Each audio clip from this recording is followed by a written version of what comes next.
20,000,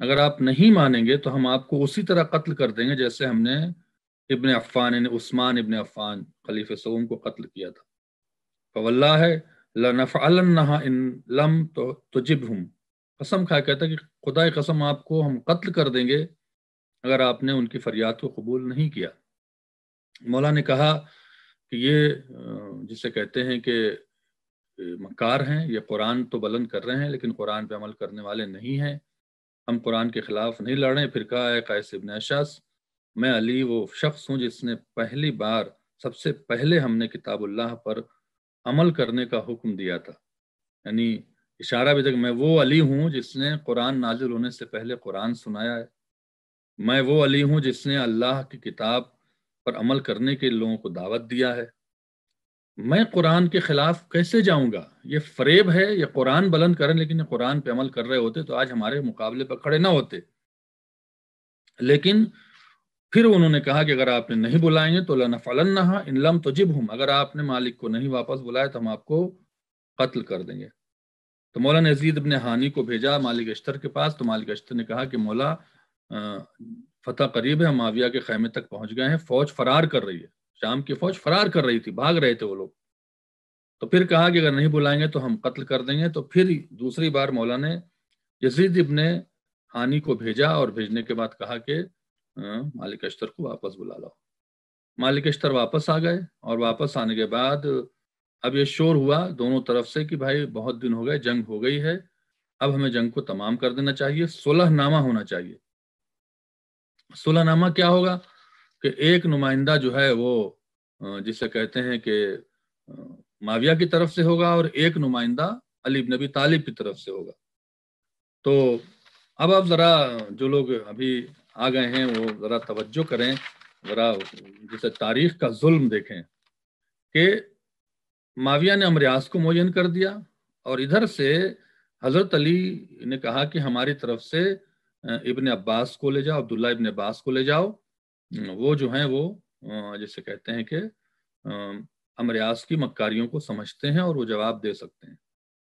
تو قیس بن اشعث ابن قیس جس کا بیٹا تھا قیس بن اشعث اور جودہ بن اشعث. قیس بن اشعث وہ ہے جو کربلا میں لڑا تھا امام حسین کے خلاف. جودہ بن اشعث وہ ہے جس نے امام حسین کو یہ اس کا باپ ہے. جودہ بن اشعث کا باپ ہے قیس بن اشعث ابن قیس جو نہروان میں تھا. تو یہ کہتا ہے علی سے کہ نہیں، اب ہم لوگ معین کریں گے کہ ہماری طرف سے کون ہوگا. یعنی حضرت علی کہہ رہے ہیں کہ میں عبداللہ ابن عباس کو، کام کس کا ہے؟ حضرت علی کا ہے. باریکیوں کو محسوس کیجیے، کام حضرت علی کا ہے. حضرت علی علیہ السلام کو جسے کہتے ہیں کہ اپنا نمائندہ معین کرنا ہے. تو یہ اشعث ابن قیس اور یہ جتنے بھی جن کو ہم خوارج کہتے ہیں، کہتے نہیں علی معین نہیں کریں گے اپنا نمائندہ، ہم معین کریں گے. یہ ہے فتنہ. یہ ہے آج کے دور میں بھی آپ دیکھیں، اگر آپ ٹیلی کریں تو علماء دین نہیں بتائیں گے، علماء ہماری مرضی سے چلیں گے. یعنی جو ہم کہیں گے وہ عالم کرے. عالم اپنی مرضی دین نہیں بتائے گا چونکہ عالم دین نہیں جانتا ہے. یہی مقصد ہے نا. وہاں پر یہی کیا گیا ہے. اور مولا کہتے رہے کہ اچھا ٹھیک ہے، عبداللہ ابن عباس کو نہیں لے جا رہے ہو تو مالک اشتر کو لے جاؤ. تو مالک اشتر کے بارے میں کہتا ہے اشعث بن قیس کہ یہ تو جنگ کرتے ہیں، وہ لوگ قبول نہیں کریں گے جو سامنے والے ہیں. تو جنگ کریں، انہوں نے تو مارا ہے ان کو، تو کس کو معین کریں گے؟ اشعث ابن قیس نے ابو موسیٰ اشعری کو معین کر دیا کہ ابو موسیٰ اشعری جو ہیں وہ حضرت علی کی طرف سے نمائندہ بنیں گے صلح کے لیے. حضرت علی خاموش ہو گئے. انہوں نے کہا میں ابو موسیٰ اشعری کے لیے راضی نہیں ہوں. ابو موسیٰ اشعری اس قابل نہیں ہے، اعتبار کے قابل نہیں ہے، امریاس جو اسے بہکا لے گا. لیکن چونکہ 20,000 کا لشکر ایک طرف کھڑا تھا تلوار لے کے اور وہ کہہ رہا تھا علی اگر آپ بولیں گے تو ہم آپ کو قتل کر دیں گے. حضرت علی پھر خاموش ہو گئے. اب یہ ہوا کہ فیصلہ، تحکیم کے معنی ہوتا ہے فیصلے کے، ججمنٹ کے. تو اب ججمنٹ کیا آئے گا؟ تو جب یہ معلوم ہوا کہ ابو موسیٰ اشعری حضرت علی کی طرف سے بلکہ حضرت علی کی مرضی کے خلاف، حضرت علی کی طرف سے صرف کہا گیا حضرت علی کی طرف سے ہیں جبکہ حضرت علی کی مرضی اس میں شامل نہیں تھی.